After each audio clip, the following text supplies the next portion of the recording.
To be conscious of being poor while praying for riches is to be rewarded with that which you are conscious of being, poverty. Neville Goddard. Pause and let that sink in. What if the reason abundance feels distant is because you're waiting for it to arrive, before you believe it's yours? What if everything you've been seeking, wealth, freedom, peace, has been patiently waiting for you to assume it, to feel it, to live from it, before it shows up? In this session, you're not just going to learn about manifestation. You're going to step into the identity of someone who has already won, who already knows, who no longer asks, "Will it happen?" but instead moves with the quiet, calm power of, "It is done." We're not here to chase millions. We're here to live as if we've already received them, because in the world of consciousness, that's the only way they arrive. Neville Goddard didn't teach people to get rich. He taught them to be rich, to embody the inner state, and let the outer world catch up like a shadow chasing the light. This isn't about faking. It's not about pretending. It's about assuming a truth until it becomes so familiar to your nervous system that reality has no choice but to reflect it. Over the next 30 minutes, we'll dismantle the illusion that you need proof before belief.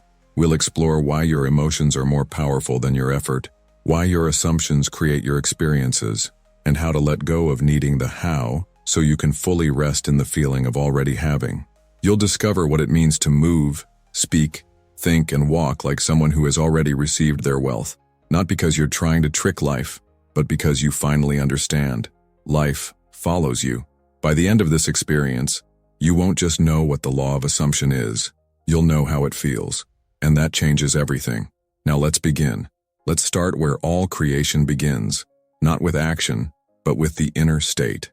Everything begins within. Not one thing in your world has come to you apart from your state of consciousness. This is not philosophy, it's law. As Neville said, your world is your consciousness objectified. Feelings are not the effect of your world, they are the cause of it. Most people believe they must wait for circumstances to change before they can feel different. They wait for the money to arrive before they feel secure, or for the recognition to come before they feel worthy. But this is reversed. This is why the change never comes. Look around you. Every object, every relationship, every condition, it is all an echo of a deeper sound, your assumption of self. Neville reminds us, a change of feeling is a change of destiny, not a change of work, not a change of people, a change of feeling. So let me ask you, what does abundance feel like to you? Not in theory, but in your body. Is it freedom? Is it calm? Is it the power to choose? Can you summon that feeling right now without waiting for the bank balance to rise? Take a moment and notice how often your feelings are trained by what you see, rather than what you decide. But creation begins with decision, and your inner state is the first decision of every manifestation. Imagine someone who has already won millions. They wake up differently. They speak with a lightness. Their breath is slower. There is no grasping. There is no trying. There is only knowing. That knowing is a state, and that state can be assumed. You don't need $1 to feel wealthy. You need the courage to decouple your emotions from your evidence, and to invest your belief in the unseen. The law does not respond to effort. It responds to identity. What are you being right now? Because what you are being is what your world is becoming. Assumption is the engine of creation. What you assume to be true about yourself, about life, about money, becomes the mold through which reality pours itself. Every structure you see, every invention, every fortune, it all began in someone's imagination. Imagination is not a daydream. It is the very fabric of the world. Man is all imagination, Neville said, and God is man and exists in us, and we in him. The eternal body of man is the imagination, and that is God himself. To assume is to claim something is real, before there's any evidence to support it. It's not hoping. It's not wishing. It's identification. When you say, "I am wealthy," and you feel the truth of it, you are engaging in divine creation. You are declaring a new law for your world. Think of it like setting coordinates on a ship. The sea may be stormy. The sky may be unclear. But once the coordinates are fixed, the vessel will move. Your assumption is the course your world will follow. But here's the part most ignore. Assumption is not mental. It's emotional. You must feel your assumption into being. Imagine this. Two people walk into a room. One assumes they are out of place. The other assumes they belong. No words are spoken, yet the room responds differently to each. One shrinks and is ignored. The other stands tall and is seen. Their assumptions shape the atmosphere. This is always happening. Life is not happening to you. It is happening through you, according to your most consistent assumptions. So what are you assuming right now about money? About your future? About what is possible for you? You may have been taught that assumptions are dangerous, that it's better to wait and see. But waiting is also an assumption. Waiting is the assumption that what you desire is not yet here. When you live in assumption, you're not forcing life. You are accepting your place within it. And that acceptance creates form. You assumed something when you woke up this morning. You assumed something when you looked in the mirror. You assumed something when you opened your bank app or checked your schedule. Were those assumptions born from your past or from your vision? Because whatever they were, they are already shaping your tomorrow. Reverse the cause-effect thinking. Most people are waiting for the promotion to feel confident, waiting for the relationship to feel loved, waiting for the money to feel free. But manifestation doesn't wait. It reflects.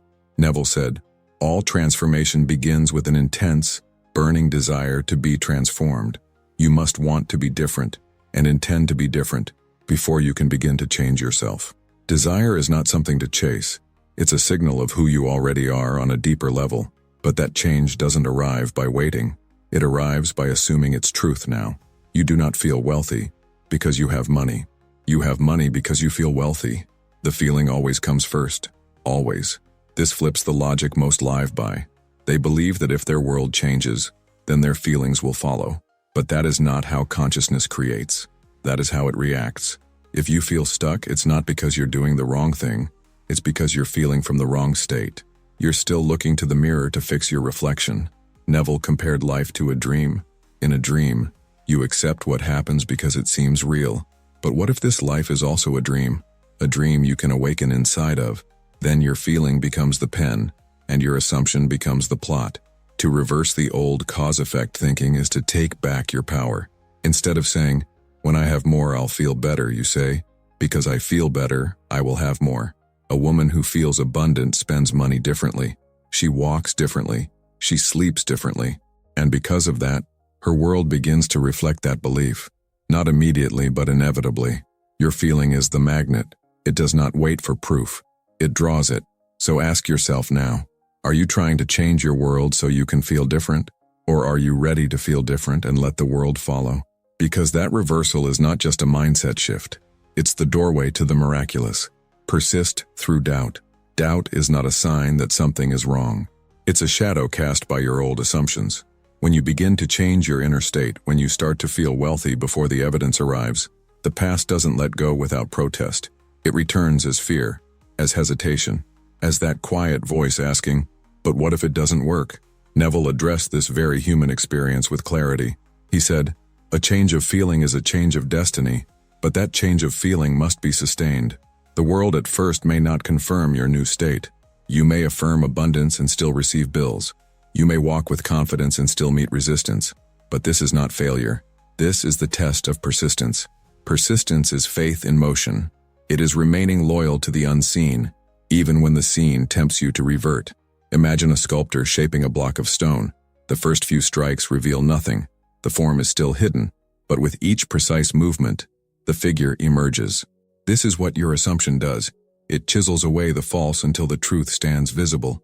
But if you stop, if you turn back at the first sign of contradiction, you remain in the in-between, a world half-shaped by the new and half-bound by the old. Neville said, "An assumption, though false, if persisted in, will harden into fact." The key word is persisted. It's not about intensity. It's about consistency. You may feel doubt. You may feel fear. Let them come, but do not build your dwelling there. Return again and again to the state of the wish fulfilled, because the moment you decide to persist, not blindly, but deliberately, you shift your timeline. You plant a seed that no longer depends on weather, but on faith. What matters is not whether you feel doubt. What matters is whether you stay loyal to your vision despite it. Do you still assume the best when nothing around you changes? Do you still feel the end when the middle looks uncertain? This is the discipline of manifestation, not effort, not struggle, but unwavering inner loyalty to the truth that already is. If this message is stirring something in you, if you're beginning to sense that reality is more flexible, more responsive, more yours than you've ever believed, then you'll want to check the pinned comment. Emotion is the creative force. There is a difference between saying something and becoming it, between repeating words and embodying a feeling. The power of imagination does not lie in its ability to visualize. It lies in its ability to move you. Neville was clear on this. It is not what you want that you attract. You attract what you believe to be true. And belief is not mental agreement. Belief is feeling. You can speak affirmations all day. You can visualize every morning. But if the feeling behind those actions is fear, lack, or effort, you are not planting seeds of abundance. You are reinforcing the absence of it. Emotion is the soil in which imagination takes root. This is why a single moment of true feeling is more powerful than hours of repetition. One vivid, emotionally charged scene, where you feel the joy of receiving, the calm of knowing, the freedom of having, is more potent than 1,000 hollow statements. Think of a time in your life when you felt deeply joy, grief, anger, love. That feeling stayed with you. It shaped your decisions.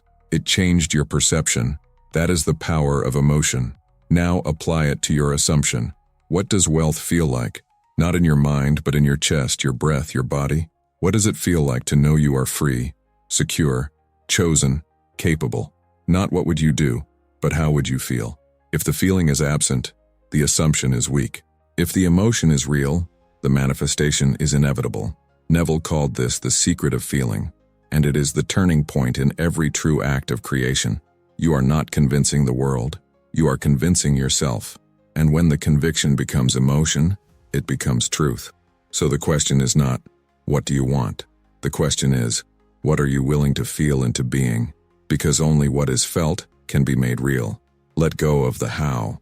One of the greatest obstacles in manifestation is the obsession with how. The moment you decide what you want, the mind scrambles for a strategy.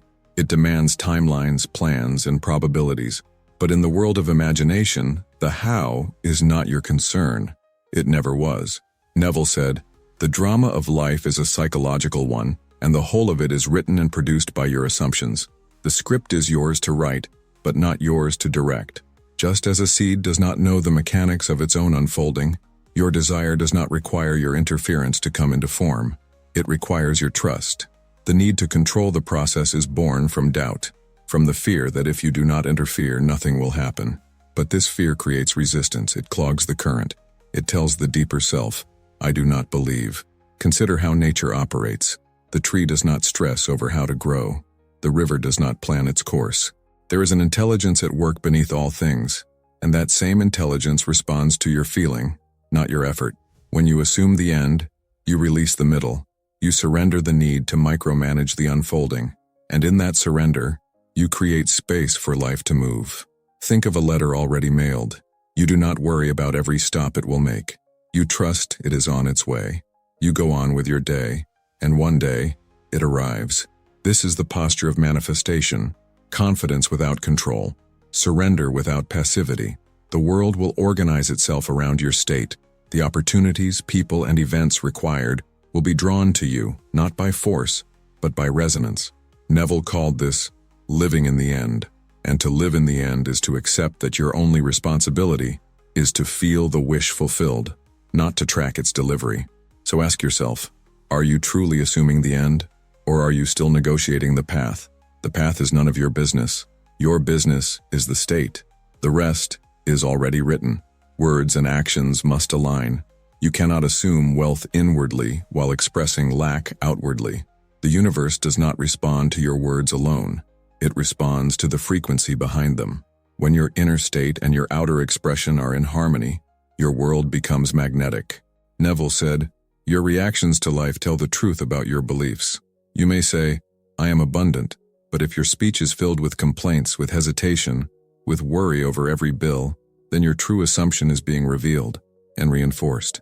Words are not just sounds. They are declarations of state. Every time you speak, you're either confirming your new identity or reviving the old one.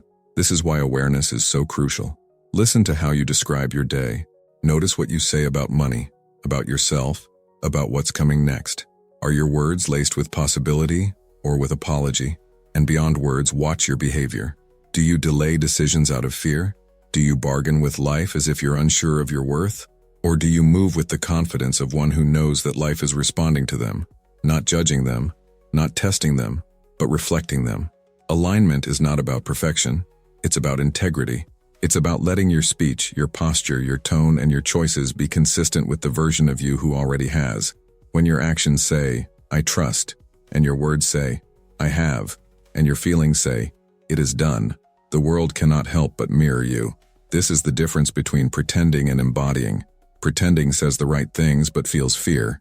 Embodying doesn't need to convince anyone. It quietly lives the truth. So ask yourself, how does someone who has already received speak? How do they handle small inconveniences? How do they speak about money, about opportunity, about themselves? Begin there, align there, and life will meet you, not where you used to be, but where you now speak from. Live from the end. To live from the end is to occupy the state of fulfillment now. Not someday, not when, but now. It is to mentally and emotionally dwell in the result you desire until it becomes the only reality you recognize. Neville said, "Disregard appearances, conditions, in fact all evidence of your senses that deny the fulfillment of your desire. Persist in your assumption that your desire is already fulfilled." Most people live from the middle. They identify with the waiting, with the hoping, with the longing. They say, "I'm working on it," or "one day it will happen." But that language and those feelings reinforce separation. They push the desire into the future, keeping it always a few steps away. To live from the end is to remove the distance. Think of an actor preparing for a role. They don't just memorize lines. They become the character. Their walk changes. Their posture shifts. Their tone softens or sharpens. This is not performance. It's immersion. This is the invitation of the law, to immerse yourself in the feeling that what you desire is already real, and then to live from that place, not as a performance, but as a natural expression of your chosen identity. What would change if you believed the success was already done? What would you stop doing? What would you begin? Would you still question yourself? Would you still hesitate? Or would you carry yourself with the quiet knowing of one who no longer waits? Living from the end does not mean pretending your current conditions don't exist. It means they are no longer your reference point. You no longer consult your senses to decide what is true. You consult your assumption. Neville said, "A man can be what he wants to be if he will only believe that he is what he wants to be. Not that he will be, that he is." So make your home in the end. Think from it. Feel from it. Make decisions as if it were already so. And in time the world will confirm what you already knew. The end is not a destination. It is a dwelling place. And when you live there, the journey begins to reflect it. Move like a millionaire. You may think that living like a millionaire begins when the money arrives, that the change begins after the breakthrough, after the opportunity, after the external reward. But this is not how reality bends. It doesn't respond to what you receive. It responds to who you are being. Neville Goddard wrote, "Change your conception of yourself, and you will automatically change the world in which you live." When you adopt the identity of someone who has already achieved what they desire, everything, your posture, your speech, your energy, begins to transform. The transformation is not something you fake. It is something you embody. To move like a millionaire is not about acting rich. It's not about flaunting money, dressing extravagantly, or pretending to be someone you're not. That's performance, and performance is rooted in insecurity. True assumption is different. It is grounded, calm, silent, and stable.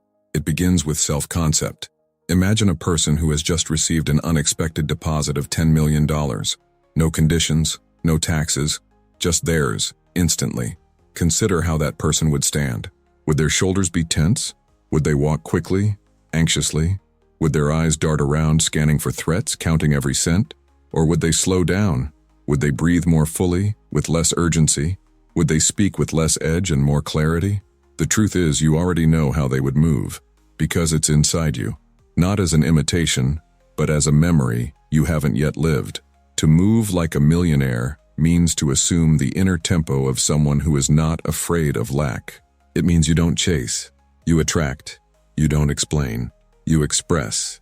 You no longer argue with circumstances or plead with life. You respond with dignity, with calm, and with a quiet certainty that all things are working in your favor. But this isn't about pretending. It's about shifting into a different frequency of being. Think of a time when you felt completely in flow, perhaps after a great success, a compliment that struck you, a day where everything went right. Do you remember how your body moved, how your face relaxed, how effortlessly you interacted with the world? That version of you wasn't created by the event, it was revealed by it. Neville said, "Dare to believe in the reality of your assumption and watch the world play its part relative to its fulfillment. Your only task is to become the one who already knows it's done. The world will arrange itself to support that knowing. But for most people, movement is shaped by reaction, not intention. They walk quickly because they feel behind. They speak rapidly because they fear being misunderstood. They shrink in posture because they believe they are not yet worthy. Every motion, unconscious but meaningful, reinforces a state of being. To change your state is to change your rhythm." Let's go deeper. A millionaire in consciousness doesn't fear rejection. They don't view each conversation as an opportunity to gain approval. They are not selling themselves. They are not grasping for outcomes. They trust their value. This trust is not just emotional, it's physical. It shows up in eye contact, in pace of movement, in the way they end a sentence without trailing off. You can begin to install that state now, not to manipulate the world but to anchor your assumption. Speak less often but with more weight. Pause before you respond. Let silence serve you. When you walk, walk as if nothing needs to be proven. When you make decisions, do so from clarity, not anxiety.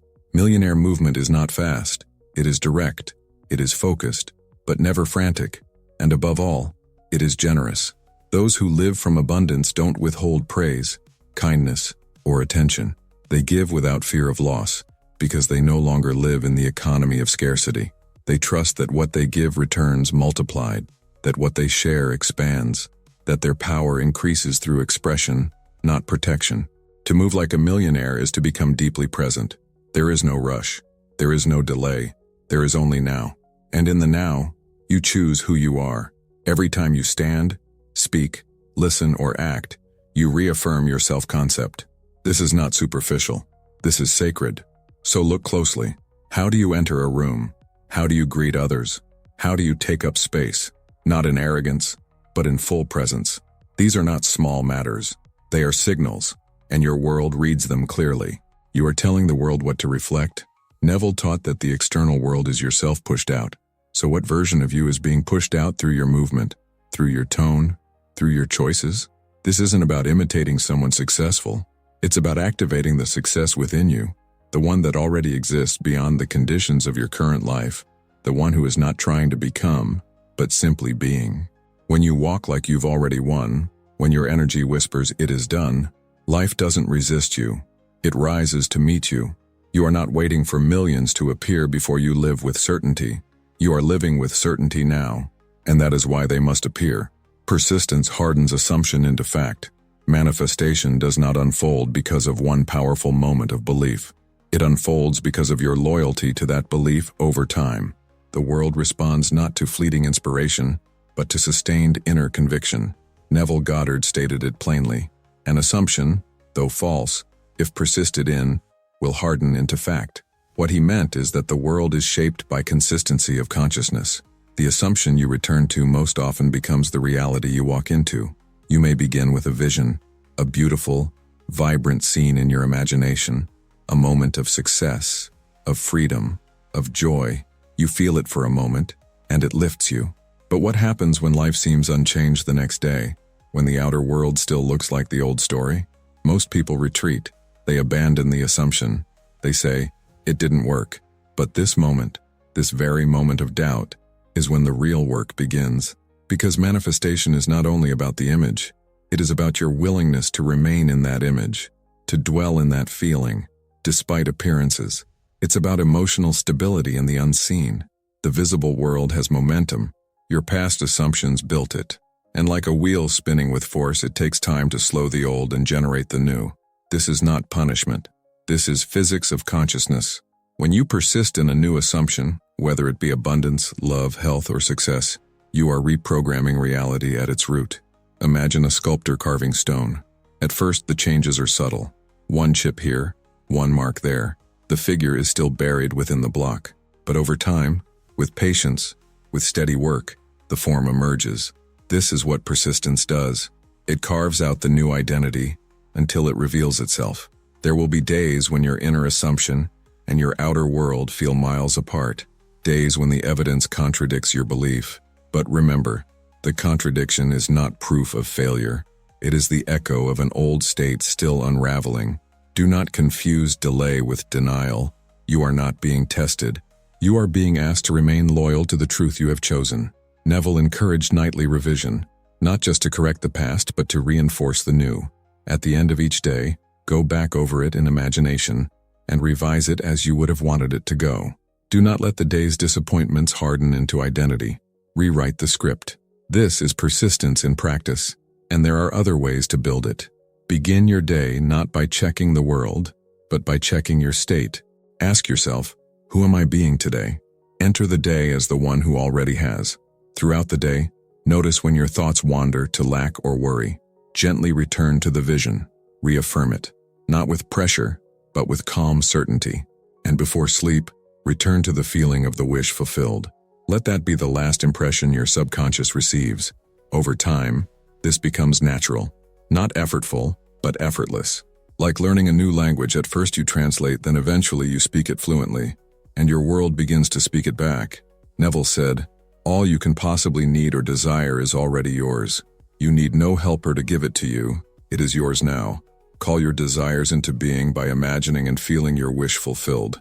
But only those who persist experience the full unfolding, not because they are better or more deserving, but because they are steadfast. So ask yourself, what are you willing to stand by no matter what? What are you willing to feel, affirm, and return to, even when the old world tries to pull you back? Because that is where your power lives, not in a single moment of clarity, but in your continued devotion to the unseen. When you persist, the assumption stops being a hope and becomes a fact, and in time, your world will reflect it, as surely as the sunrise follows night. If Neville's words stirred something in you today, wait until you see what's waiting in the pinned comment. There's a gift for you. To live like you've won millions is not to pretend. It is to assume, deeply, consistently, and with feeling, that what you desire is already yours. Neville Goddard taught that your world is your consciousness objectified. Your reality does not shift because you hope it will. It shifts because you become the version of yourself who already has what you seek. You began with the inner state, recognizing that feeling precedes form. You saw how assumption creates, how emotion fuels it, and how doubt dissolves through persistence.